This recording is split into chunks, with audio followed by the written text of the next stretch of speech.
ಇಷ್ಟು ದಿನ ಕಾಂಗ್ರೆಸ್ನ ಕುರ್ಚಿ ಸಂಘರ್ಷಕ್ಕೆ ರಾಜಕೀಯ ನಾಯಕರು ಎಂಟ್ರಿ ಕೊಟ್ಟಿದ್ರು. ಆದ್ರೆ ಇದೀಗ ಸ್ವಾಮೀಜಿಗಳು ಎಂಟ್ರಿ ಕೊಟ್ಟಿದ್ದಾರೆ. ತಮ್ಮ ನಾಯಕರ ಪರವಾಗಿ ಮಠಾಧೀಶರು ಬ್ಯಾಟಿಂಗ್ ಮಾಡ್ತಿದ್ದಾರೆ. ಡಿಕೆಶಿ ಸಿಎಂ ಆಗಬೇಕು ಅಂತ ನಿರ್ಮಲಾನಂದ ಶ್ರೀಗಳು ಹೇಳಿಕೆ ಕೊಟ್ಟಿದ್ರು. ಸಿಎಂ ಸಿದ್ದರಾಮಯ್ಯ ಬೆನ್ನಿಗೆ ನಿಂತಿದ್ದಾರೆ. ಮತ್ತೊಂದು ಕಡೆ ನಿರಂಜನಾನಂದಪುರಿ ಶ್ರೀಗಳು. ಅಹಿಂದ ಒಕ್ಕೂಟದಿಂದಲೂ ಸಿಎಂ ಸಿದ್ದರಾಮಯ್ಯಗೆ ಬೆಂಬಲ ವ್ಯಕ್ತವಾಗಿದೆ. ಸಿದ್ದರಾಮಯ್ಯರನ್ನೇ ಮುಂದುವರಿಸುವುದಕ್ಕೆ ನಿಡುಮಾಮಿಡಿ ಶ್ರೀಗಳು ಆಗ್ರಹ ವ್ಯಕ್ತಪಡಿಸಿದ್ದಾರೆ. ಸುವರ್ಣ ನ್ಯೂಸ್ ಜೊತೆ ನಿಡುಮಾಮಿಡಿ ಶ್ರೀಗಳು ಮಾತಾಡಿದ್ದಾರೆ. ಸಿದ್ದರಾಮಯ್ಯನವರೇ ಸಿಎಂ ಆಗಿ ಮುಂದುವರಿಬೇಕು ಅಂತ ಆಗ್ರಹ ವ್ಯಕ್ತಪಡಿಸಿರೋದು. ಒಂದ್ ಕಡೆ ನಿರ್ಮಲಾನಂದ ಶ್ರೀಗಳು ಡಿಸಿಎಂ ಡಿಕೆಶಿ ಅವರಿಗೆ ಸಿಎಂ ಸ್ಥಾನವನ್ನ ಬಿಟ್ಕೊಡ್ಬೇಕು ಅಂತ ಆಗ್ರಹ ವ್ಯಕ್ತಪಡಿಸಿದ್ರು. ಅದರ ಬೆನ್ನಲ್ಲೇ ಸಿದ್ದರಾಮಯ್ಯನವರ ಪರವಾಗಿ ಕೂಡ ಕೆಲವೊಂದು ಶ್ರೀಗಳು ಬ್ಯಾಟಿಂಗ್ ಮಾಡ್ತಿದ್ದಾರೆ. ಇದೀಗ ನಿಡುಮಾಮಿಡಿ ಶ್ರೀಗಳು ಆಗ್ರಹ ವ್ಯಕ್ತಪಡಿಸಿರೋದು. ಸಿದ್ದರಾಮಯ್ಯನವರೇ ಸಿಎಂ ಆಗಿ ಮುಂದುವರಿಬೇಕು ಅಂತ ಆಗ್ರಹ ವ್ಯಕ್ತಪಡಿಸಿದ್ದಾರೆ.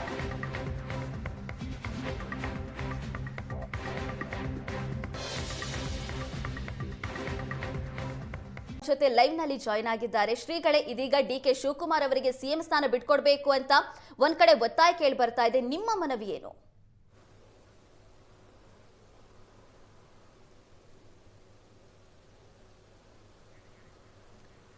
ನಿಡುಮಾಮಿಡಿ ಶ್ರೀಗಳೇ, ನಿಮ್ಮ ಮನವಿ ಏನು ಸರ್ಕಾರಕ್ಕೆ? ಡಿಕೆಶಿ ಅವರಿಗೆ ಸಿಎಂ ಸ್ಥಾನ ಬಿಟ್ಕೊಡ್ಬೇಕು ಅಂತಾನ ಹೇಗೆ?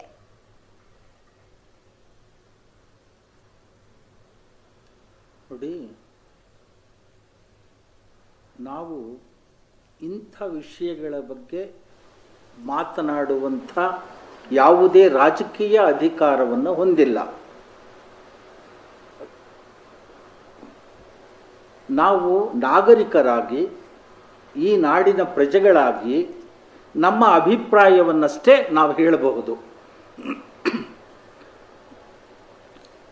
ಈಗೇನಾಗುತ್ತೆ, ಈವರೆಗೂ ನಮ್ಮ ಶಿವಕುಮಾರ್ ಅವರಿಗೆ ವರಿಷ್ಠರು ಮಾತು ಕೊಟ್ಟಿದ್ರು ಅನ್ನುವಂಥ ವಿಷಯ ಈಚೆಗಷ್ಟೇ ಅದು ಪ್ರತಿಪಾದನೆ ಆಗ್ತಾ ಇದೆ. ಇದಕ್ಕೂ ಮೊದಲು ಈ ವಿಚಾರ ಪ್ರತಿಪಾದನೆ ಆಗಿರಲಿಲ್ಲ. ನನ್ನ ವೈಯಕ್ತಿಕ ಅಭಿಪ್ರಾಯ ಅಂತ ಹೇಳಿದರೆ, ಈ ಸರ್ಕಾರದ ಹಿತದೃಷ್ಟಿಯಿಂದ, ಕಾಂಗ್ರೆಸ್ ಪಕ್ಷದ ಭವಿಷ್ಯದ ಹಿತದ ದೃಷ್ಟಿಯಿಂದ ಸಿದ್ದರಾಮಯ್ಯನವರನ್ನ ಪೂರ್ಣಾವಧಿಯಾಗಿ ಮುಖ್ಯಮಂತ್ರಿಗಳನ್ನಾಗಿ ಮುಂದುವರಿಸಬೇಕು ಅನ್ನುವಂಥದ್ದು ನನ್ನ ವೈಯಕ್ತಿಕ ಅಭಿಪ್ರಾಯ. ಆದರೆ ವರಿಷ್ಠರು ಅಧಿಕಾರ ಹಂಚಿಕೆಯ ಸೂತ್ರದ ಬಗ್ಗೆ ಮಾತು ಕೊಟ್ಟಿದ್ದರೆ ಖಂಡಿತ ಶಿವಕುಮಾರ್ ಅವರಿಗೆ ಅವಕಾಶ ಮಾಡಿಕೊಡ್ಬೇಕಾಗ್ತದೆ.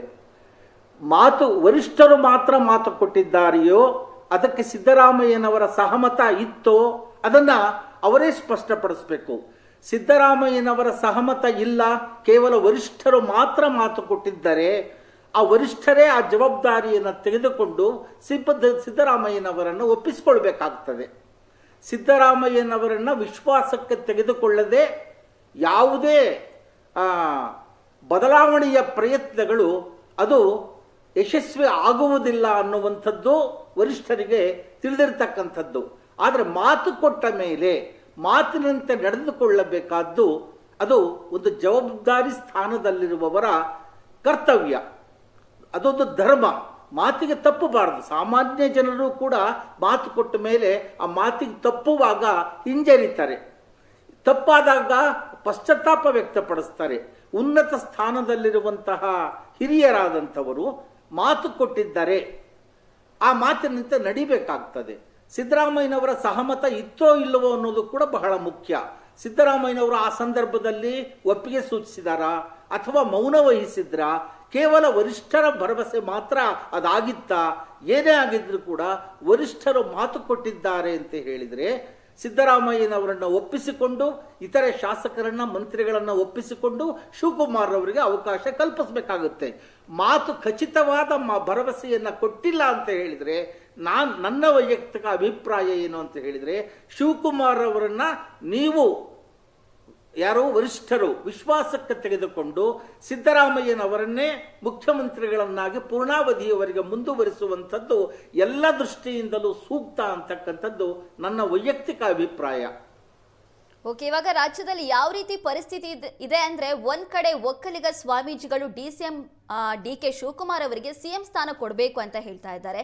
ಮತ್ತೊಂದ್ ಕಡೆ ಹಿಂದುಳಿದ ವರ್ಗದ ಒಕ್ಕೂಟ ಪ್ರೆಸ್ ಮೀಟ್ ಅನ್ನ ಮಾಡ್ತಾ ಇದೆ. ಈಗ ಜಾತಿಯ ಆಧಾರದ ಮೇಲೆ ಸಿಎಂ ಸ್ಥಾನ ಕೊಡುವಂತ ಪರಿಸ್ಥಿತಿ ರಾಜ್ಯದಲ್ಲಿ ಬಂದಿದೆಯಲ್ವಾ?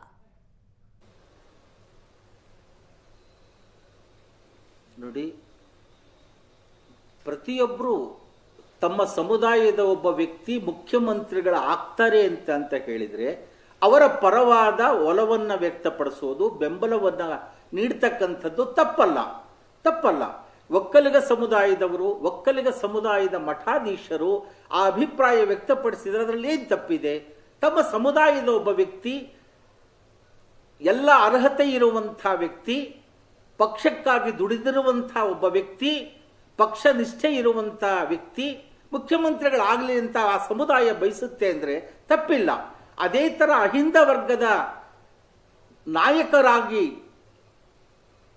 ರೂಪುಗೊಂಡಿರ್ತಕ್ಕಂಥ ಪರಮೋಚ್ಚ ನಾಯಕರಾಗಿ, ನಮ್ಮ ಕಾಲಘಟ್ಟದಲ್ಲಿ ಅಹಿಂದ ವರ್ಗದ ಪರಮೋಚ್ಚ ನಾಯಕರಾಗಿ ರೂಪುಗೊಂಡಿರ್ತಕ್ಕಂಥ ಸಿದ್ದರಾಮಯ್ಯನವರು ಮುಖ್ಯಮಂತ್ರಿಗಳಾಗಿ ಮುಂದುವರಿಯಲಿ ಅಂತ ಹೇಳಿ ಅಹಿಂದ ಸಂಘಟನೆಗಳು, ಅಹಿಂದ ವರ್ಗದ ಒಲವಿರ್ತಕ್ಕಂತಹ ಜನರು ಅಭಿಪ್ರಾಯ ವ್ಯಕ್ತಪಡಿಸೋದ್ರಲ್ಲೂ ತಪ್ಪಿಲ್ಲ. ಇಲ್ಲಿ ಯಾರ್ದೂ ತಪ್ಪಿಲ್ಲ.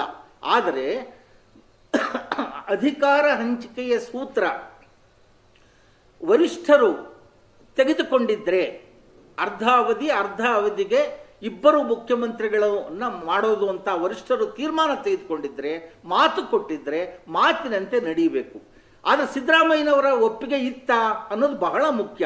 ಸಿದ್ದರಾಮಯ್ಯನವರು ಒಪ್ಪಿಗೆ ಕೊಟ್ಟಿದ್ರೆ, ವರಿಷ್ಠರ ಮಾತಿಗೆ ಬೆಂಬಲ ಸೂಚಿಸಿದ್ರೆ, ಸಹಮತವನ್ನು ಸೂಚಿಸಿದ್ರೆ, ಅವಾಗ ಸಿದ್ದರಾಮಯ್ಯನವರು ಕೂಡ ಮಾತಿನಂತೆ ನಡೆದುಕೊಳ್ಬೇಕಾಗ್ತದೆ. ಯಾಕಂದ್ರೆ ಹಿಂದೆ ಕುಮಾರಸ್ವಾಮಿಯವರು ಮಾತು ಕೊಟ್ಟು ತಪ್ಪಿದ್ರಲ್ಲ, ಆ ಥರ ಅಪವಾದ ಬರಬಾರ್ದಲ್ಲ. ಯಾರಿಗೂ ಮಾತು ಕೊಟ್ಟಿಲ್ಲ ಅನ್ನೋದಾದ್ರೆ, ಆ ಖಚಿತ ಭರವಸೆ ಬಂದಿಲ್ಲ ಅನ್ನೋದಾದ್ರೆ, ಈಗಿನ ರಾಜಕೀಯ ಬೆಳವಣಿಗೆಗಳ ಹಿನ್ನೆಲೆಯಲ್ಲಿ ವರಿಷ್ಠರು ಮರುಚಿಂತನೆ ಮಾಡಬೇಕಾಗ್ತದೆ.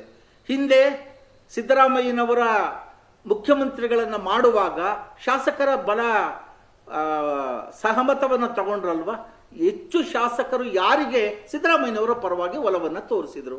ಅವಾಗ ಸಹಜವಾಗಿ ಸಿದ್ದರಾಮಯ್ಯನವರು ಮುಖ್ಯಮಂತ್ರಿಗಳಾದರು. ಇದು ಪ್ರಜಾಸತ್ತಾತ್ಮಕ ವಿಧಾನ. ಮತ್ತೊಮ್ಮೆ ವರಿಷ್ಠರು ಅದೇ ಮಾದರಿಯಲ್ಲಿ ನಾಯಕರನ್ನ ಆಯ್ಕೆ ಮಾಡ್ತಾರೆ ಅನ್ನೋದಾದರೆ ಮತದಾನ ಆಗಲಿ, ತಪ್ಪೇನಿದೆ? ಮತದಾನ ಆಗಲಿ. ಆದರೆ ಮಾತು ಕೊಟ್ಟಿದ್ರೆ ಸಿದ್ದರಾಮಯ್ಯನವರನ್ನೂ ಒಪ್ಪಿಸ್ಕೊಳ್ಬೇಕು, ಶಾಸಕರನ್ನ ಸಚಿವರನ್ನೂ ಒಪ್ಪಿಸ್ಕೊಳ್ಬೇಕು. ಆ ಹೊಣೆ, ಆ ಭಾರ ವರಿಷ್ಠರಿಗೆ ಸಂಬಂಧಪಟ್ಟಿದ್ದು. ಸಿದ್ದರಾಮಯ್ಯನವರನ್ನ ವಿಶ್ವಾಸಕ್ಕೆ ತೆಗೆದುಕೊಳ್ಳದೆ, ಪರಿಪೂರ್ಣವಾಗಿ ವಿಶ್ವಾಸಕ್ಕೆ ತೆಗೆದುಕೊಳ್ಳದೆ ವರಿಷ್ಠರು ಮಾಡುವ ಯಾವುದೇ ಬದಲಾವಣೆ ಅದು ಖಂಡಿತ ಶ್ರೇಯಸ್ಸನ್ನು ತರುವುದಿಲ್ಲ ಅವರ ಸರ್ಕಾರಕ್ಕೆ ಮತ್ತು ಅವರ ಪಕ್ಷಕ್ಕೆ ಅಂತಕ್ಕಂಥದ್ದು ನನ್ನ ವೈಯಕ್ತಿಕವಾದ ಸ್ಪಷ್ಟ ನಿಲುವು. ಓಕೆ ಶ್ರೀಗಳೇ, ಅಧಿಕಾರ ಹಂಚಿಕೆ ಒಪ್ಪಂದ ಆಗಿದೆ ಅಂತ ಡಿ.ಕೆ.ಶಿ ಟೀಮ್ ಹೇಳ್ತಾ ಇದೆ. ಮತ್ತೊಂದು ಕಡೆ ಸಿದ್ದರಾಮಯ್ಯನವರ ಟೀಮ್ ಅಧಿಕಾರ ಹಂಚಿಕೆ ಒಪ್ಪಂದ ಆಗೇ ಇಲ್ಲ ಅಂತ ಹೇಳ್ತಾ ಇದೆ. ಇದ್ರ ಬಗ್ಗೆ ನಿಮ್ಮ ಅಭಿಪ್ರಾಯ? ಇದರ ಬಗ್ಗೆ ಅಂತಿಮವಾಗಿ ಹೇಳಬೇಕಾದವರು ಯಾರು ಹೇಳಿ? ವರಿಷ್ಠರಲ್ವಾ? ಈಗ ಶಿವಕುಮಾರ್ ಅವರೇ ಒಂದು ಮಾತು ಹೇಳಿದ್ರಲ್ವಾ, ನಾವು 4-5 ಜನರು ಮಧ್ಯದಲ್ಲಿ ನಡೆದಂಥ ಒಂದು ವಿಚಾರ ಅನ್ನುವ ಮಾತನ್ನು ಅವರೇ ಹೇಳಿದ್ದಾರೆ. ಇದರ ಬಗ್ಗೆ ಕೇವಲ ವರಿಷ್ಠ ವಲಯದಲ್ಲಿರುವಂಥ 3-4 ಜನ, ಹಾಗೆಯೇ ಡಿ.ಕೆ. ಶಿವಕುಮಾರ್ ಅವರು, ಹಾಗೆಯೇ ಸನ್ಮಾನ್ಯ ಮುಖ್ಯಮಂತ್ರಿಗಳಾದ ಸಿದ್ದರಾಮಯ್ಯನವರು, ಕೇವಲ ಇಷ್ಟೇ 4-5 ಜನರ ನಡುವೆ ಆಗಿರುವಂಥ ಒಪ್ಪಂದ. ಇದು ಸರಿಯೋ ತಪ್ಪೋ, ಆಗಿದೆಯೋ ಇಲ್ಲವೋ, ಯಾವ ರೀತಿಯಲ್ಲಿ ಆಗಿದೆ ಆಗಿಲ್ಲ, ಇದೆಲ್ಲದಕ್ಕೂ ಅಂತಿಮವಾದ ತೆರೆಯನ್ನು ಎಳೆಯಬೇಕಾದಂಥವರು ವರಿಷ್ಠರು. ಓಕೆ, ಸ್ವಾಮೀಜಿಗಳು ಈ ರಾಜಕೀಯ ವಿಚಾರದಲ್ಲಿ ಮಧ್ಯಪ್ರವೇಶ ಮಾಡಬಾರದು ಅಂತ ಕೆಲವೊಂದಿಷ್ಟು ಶ್ರೀಗಳು ಹೇಳಿದ್ರು. ಸೊ ಇದ್ರ ಬಗ್ಗೆ ತಾವೇನು ಹೇಳ್ತೀರಾ? ಸ್ವಾಮೀಜಿಗಳ ನಾಗರಿಕರಲ್ವಾ, ಈ ದೇಶದ ಪ್ರಜೆಗಳಲ್ವಾ, ತಮ್ಮ ಸಮಕಾಲೀನ ಆಗುಹೋಗುಗಳ ಬಗ್ಗೆ ಅವರ ಅಭಿಪ್ರಾಯಗಳನ್ನು ಹೇಳುವುದು ತಪ್ಪೇನಿದೆ? ಸ್ವಾಮಿಗಳು ಹೇಳಿದ ಮಾತ್ರಕ್ಕೆ ಅದರಂತೆ ನಡೆದು ಹೋಗ್ಬಿಡುತ್ತಾ? ಸ್ವಾಮೀಜಿಗಳ ಮಾತನ್ನ ರಾಜಕೀಯ ಪಕ್ಷಗಳು ಅಂಗೀಕರಿಸ್ತಾರಾ? ಇತರ ಪ್ರಜೆಗಳ ಹಾಗೆ ಅವರು ಅಭಿಪ್ರಾಯಗಳನ್ನು ಹೇಳಲಿಕ್ಕೆ ಸ್ವಾತಂತ್ರ್ಯ ಅವ್ರಿಗೂ ಇದೆ. ಅವರು ವೈಯಕ್ತಿಕ ಅಭಿಪ್ರಾಯಗಳನ್ನು ಹೇಳಬಹುದು. ಅವ್ರು ಹೇಳಿದ ತಕ್ಷಣ ವರಿಷ್ಠರು ಆ ಪಕ್ಷದ ನೇತಾರರು ಸ್ವೀಕರಿಸಬೇಕು ಅಂತ ಎಲ್ಲಾದ್ರೂ ಇದೆಯಾ? ಇಲ್ಲ. ಅವರವರ ಅಭಿಪ್ರಾಯಗಳನ್ನು ಹೇಳ್ತಾರೆ, ತಪ್ಪೇನಿಲ್ಲ. ಓಕೆ, ತಮ್ಮ ಜಾತಿಗಳ ಬಗ್ಗೆ ನಾಯಕರು ಮಾತಾಡ್ತಾ ಇದ್ರು. ಈಗ ಇಂಥವರೇ ಸಿಎಂ ಆಗ್ಬೇಕು ಅಂತ ಸ್ವಾಮೀಜಿಗಳು ಕೂಡ ಮಾತಾಡೋ ಪರಿಸ್ಥಿತಿ ಬಂದಿದೆ. ಯಾಕೆ ಈ ರೀತಿ ಪರಿಸ್ಥಿತಿ ಬಂತು ಅಂತ ಅನ್ಸುತ್ತೆ?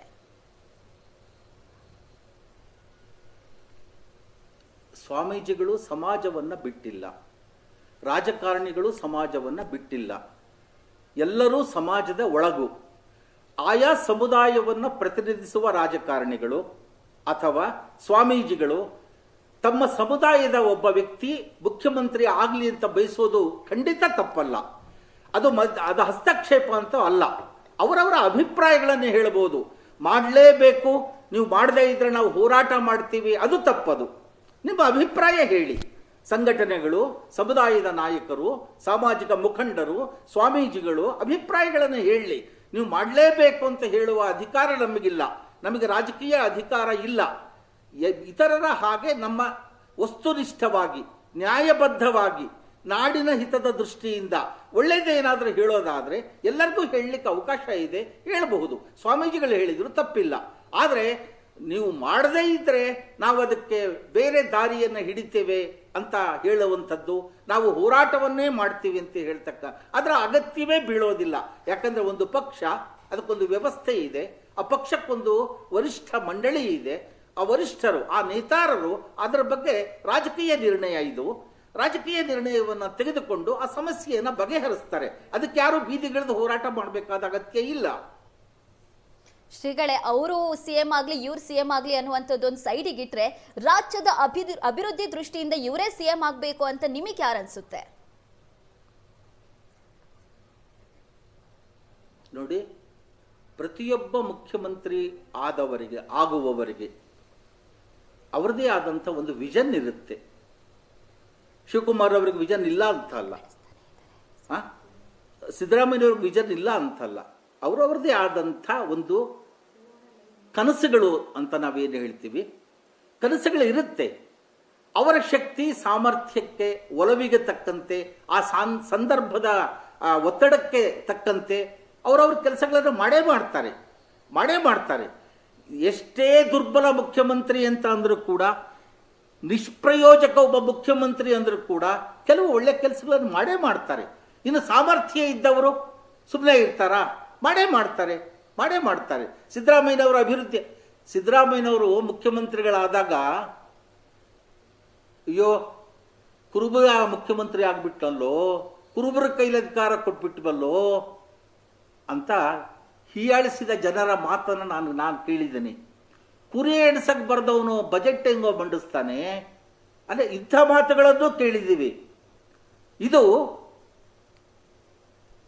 ಸಮುದಾಯಗಳ ಬಗ್ಗೆ, ವ್ಯಕ್ತಿಗಳ ಬಗ್ಗೆ ಪೂರ್ವಗ್ರಹ ಭಾವನೆಯಿಂದ ಬಂದಂಥ ಮಾತುಗಳು. ಒಬ್ಬ ಕುರುಬ ಸಮುದಾಯದಿಂದ ಬಂದಂಥ ಸಿದ್ದರಾಮಯ್ಯನವರು ಅತ್ಯಂತ ಸಮರ್ಥ ಮುಖ್ಯಮಂತ್ರಿ ಅಂತ ಈಗ ತೋರಿಸಿಕೊಟ್ಟಿಲ್ವಾ? ಎಷ್ಟು ವ್ಯವಸ್ಥಿತವಾಗಿ ಅಭಿವೃದ್ಧಿ ಕಾರ್ಯಗಳನ್ನು ಮಾಡಿಕೊಂಡು ಬಂದಿದ್ದಾರೆ. ಮೊದಲನೇ ಅವಧಿಯಲ್ಲಿ ಅವರು 100ಕ್ಕೆ 100ರಷ್ಟು ಅವರು ಸಮರ್ಥವಾಗಿ ಕಾರ್ಯನಿರ್ವಹಿಸಿದರು. ಎರಡನೇ ಅವಧಿಯಲ್ಲಿ ಕೆಲವು ತೊಡಕುಗಳು ಬಂದಿರಬಹುದು. ಗ್ಯಾರಂಟಿಗಳ ಕಾರಣದಿಂದ ಸ್ವಲ್ಪ ಅಭಿವೃದ್ಧಿಗೆ ಹಿನ್ನಡೆ ಆಗಿರಬಹುದು. ಆದರೆ ಗ್ಯಾರಂಟಿಗಳು ಕೂಡ ಅಭಿವೃದ್ಧಿಯ ಭಾಗ. ಹಾಗಾಗಿ ಯಾವುದೇ ಸಮುದಾಯವನ್ನ, ವ್ಯಕ್ತಿಯನ್ನ, ಅದರಲ್ಲೂ ದಲಿತರು, ಹಿಂದುಳಿದವರ ಬಗ್ಗೆ ಇಂಥ ಒಂದು ಮನಸ್ಥಿತಿ ನಮ್ಮಲ್ಲಿ ಇನ್ನೂ ಇದೆ. ಅದು ನಮ್ಮ ಸಾಮಾಜಿಕ ವ್ಯವಸ್ಥೆಯ ಪರಿಣಾಮ. ಹಾಗಾಗಿ ಅಭಿವೃದ್ಧಿ ಮಾಡಲಿಕ್ಕೆ ಎಲ್ಲರಿಗೂ ಅವರದೇ ಆದಂಥ ಕನಸುಗಳಿರುತ್ತೆ, ವಿಷನ್ ಇರ್ತದೆ. ಅದರಂತೆ ಮಾಡ್ತಾರೆ, ಮಾಡಲ್ಲ ಅಂತಲ್ಲ. ಸಿದ್ದರಾಮಯ್ಯನವರು ಕೂಡ ಅದನ್ನು ಸಮರ್ಪಕವಾಗಿ ಮಾಡಿದ್ದಾರೆ. ಓಕೆ ಶ್ರೀಗಳೇ, ಈಗ ರಾಜ್ಯದಲ್ಲಿದ್ದಂಥ ಚೆಂಡು ಹೈಕಮಾಂಡ್ ಅಂಗಳಕ್ಕೆ ತಲುಪಿದೆ. ಮುಂದೇನಾಗುತ್ತೆ ನೋಡೋಣ. ಧನ್ಯವಾದಗಳು ಏಷ್ಯಾನೆಟ್ ಸುವರ್ಣ ನ್ಯೂಸ್ ಜೊತೆ ಮಾತಾಡಿದ್ದಕ್ಕೆ.